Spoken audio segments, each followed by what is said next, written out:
Jadi Kabinet 2009 harus bernama Kabinet Kedaulatan Pangan. Itulah masyarakat madani, itulah masyarakat madaniyah. Jadi Islam yang kita terapkan dengan syariatnya, saya setuju, syariat Islam yang kita terapkan adalah syariat Islam madaniyah. Gitu loh. Yaitu bercocok tanam, berhubungan satu sama lain antara orang Yahudi, orang Animis, orang Kristen, Nasrani, orang Buddha, orang Hindu, orang Islam, berhubungan berkomitmen, berdebat, terus bikin keputusan sampai menjadi Piagam Madinah 47 pasal itu dan seterusnya. Itulah syariat Islam. Kalau sholat itu tidak boleh diambil alih oleh negara.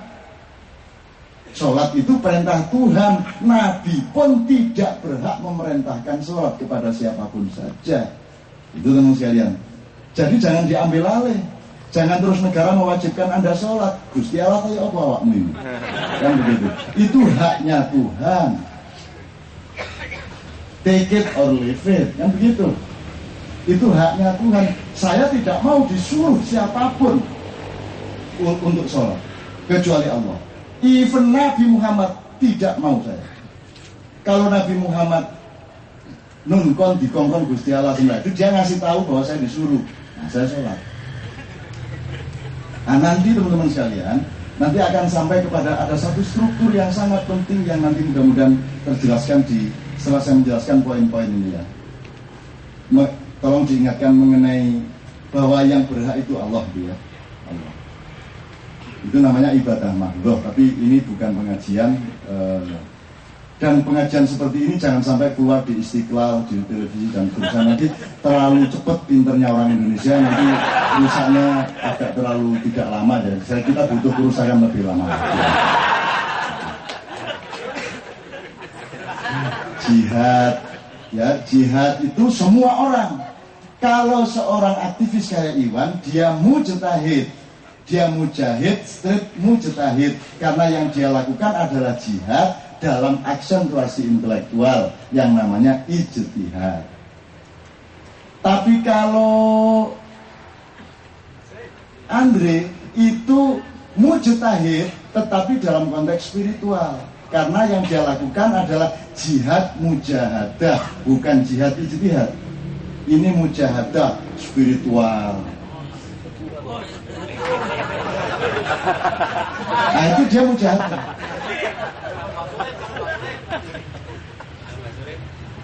Kalau Mbah Surit itu enggak, Mbah Surit itu adalah makhluk yang sudah oleh Allah tidak bisa ditempatkan dimanapun. Artinya dia bisa bertempat dimanapun karena dia sudah tingkatkan frekuensi. Itu makhluk kalau dalam istilahnya Sabrang waserta namanya. Dia seharusnya tidak hidup di tim tapi di bawah tanah 400 meter. Jadi mulai kok bunyi nyeleng sampean. Ya, itu jihad Islam seterusnya, dan ada banyak istilah-istilah Islam lagi yang kemudian saya jadikan wacana di gereja-gereja, dan ada banyak hal yang saya sampaikan di sana sehingga mereka menjadi segar ketika memberikan misa, karena selama ini kan misanya kering dan seterusnya gitu. Nah mulai tak kasih misalnya hari pertama kita pentas di gereja Triumfator namanya, dan saya ngomong mereka tanya mengenai terorisme segala macam. Ya karena teroris itu kan sukanya makan padi, maka mereka jadi teroris. Mereka apa makan padi? Ya kalau di sini makan gandum. Loh. Terus saya tanya, you know rice? Oke. Ya saya know, dia bilang gitu. Oke. You eat rice? Yes I do. I eat rice. Tapi rice ini kan belum jelas. Rice ini sego, nasi, apa beras, apa padi. Dalam bahasa Inggris sama semua. Nah hanya orang Indonesia yang bisa menjelaskan.